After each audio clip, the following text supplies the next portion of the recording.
You worked harder, delivered better results, were more reliable, and they gave the promotion to someone worse. Here's what you don't realize. You were playing a game that doesn't exist, while they were winning on an entirely different scoreboard. I'm going to show you what that game actually is. Your work matters. Your reliability matters. You are delivering better results. That's not in question. The problem isn't you. The problem is the system is looking at something completely different. There are two games running simultaneously at work, and most people don't even realize it. Game one is about value. You produce quality work, you hit deadlines, you solve problems. Game two is about perception. Someone else is building visibility. They're controlling information. They're creating alliances. Here's what nobody tells you. You've been putting 100% of your energy into game one, assuming game two would take care of itself. But in the eyes of the system, game one is just the entry fee. Game two is the actual tournament. One of these games gets you promoted, gets you resources, projects, the room. And it's not the one you've spent your career winning. And the reason you're stuck isn't because you're not good enough, it's because you're winning the wrong game. Now that you see the board, you need to see the players, because there's a specific archetype that has mastered game two, and they're using your hard work to fuel their own rise. Let's look at how they win. Let's start with the first move, the filter. They aren't just hiding information, they're curating what your boss sees, what your boss knows, what your boss believes is possible. While you're building a library, sharing ideas, teaching people, making knowledge accessible, they're building a toll booth. You think sharing information makes the team faster.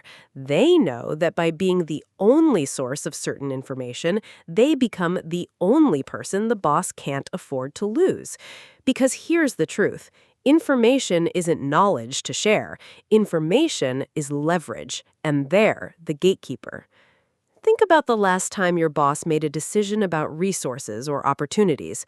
How much of that decision was based on complete information, and how much came through the filter of one person's carefully curated narrative?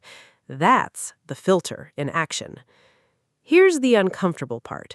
Most high-stakes decisions are made on incomplete information, and you already know who controls what the boss sees. And that leads us to move two, visibility theft. Here's the second move, the mirror. You are the engine, they are the dashboard. While you're deep in the mechanics, solving the problem, doing the work, figuring it out, they're upstairs reporting on the speed. By the time you come up for air, the narrative is already set. You were a contributor, they were the architect. They don't feel guilty about it. In their mind, your hard work is just another resource to manage. Your results are raw material for their reputation. You do the work, they tell the story. You solve the problem quietly, they make sure everyone knows they were involved. And the worst part? To everyone watching, it looks like they're the one doing the work. But reputation isn't just about getting ahead, it's about staying there.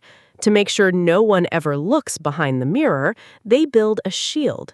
And that's move three, alliance leverage. And then there's the third move, social insurance. They don't build alliances with people who do the work.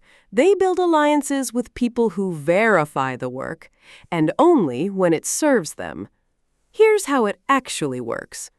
3 months ago, they had coffee with your VP. Casual. Friendly. During that coffee, they mentioned offhandedly that you struggle with team communication. Just a small observation, nothing accusatory. Today, in your performance review, that exact phrase appears. Struggles with team communication. You didn't know the coffee happened, but the verdict was already written. That's social insurance. It's not friendship. It's preemption. By the time you walk into that room, the narrative isn't being decided. It's being reported. The people who matter have already been told a story about you, and you weren't in the room when it happened. So when you try to correct the record, you're not seen as honest, you're seen as difficult, defensive, not a team player.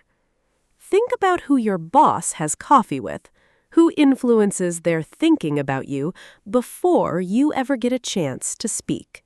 It's easy to look at these tactics, the hoarding, the theft, the alliances, and call them dirty, underhanded, manipulative. But here's what you need to understand. To the system, these aren't bugs, they're features. A hard worker brings the system results, but a game player brings the system certainty. And certainty is what your company actually pays for. The boss doesn't want to solve your problems. They want someone who makes it look like there are no problems to solve. That is the illusion they sell, and the system buys it every single time. The system doesn't want to dig into the engine to see if it's working.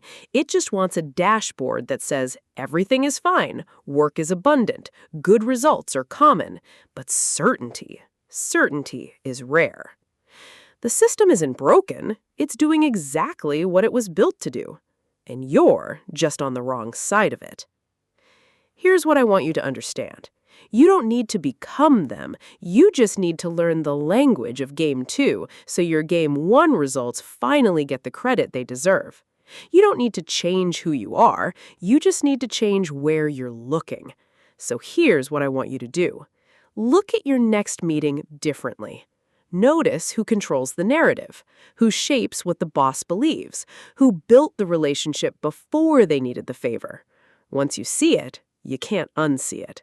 And that's where this channel comes in, because seeing the game is step 1. Winning it without losing yourself, that's the playbook. In the next video, I'm diving deeper. Why smart people lose at office politics, the invisible game hiding in every meeting.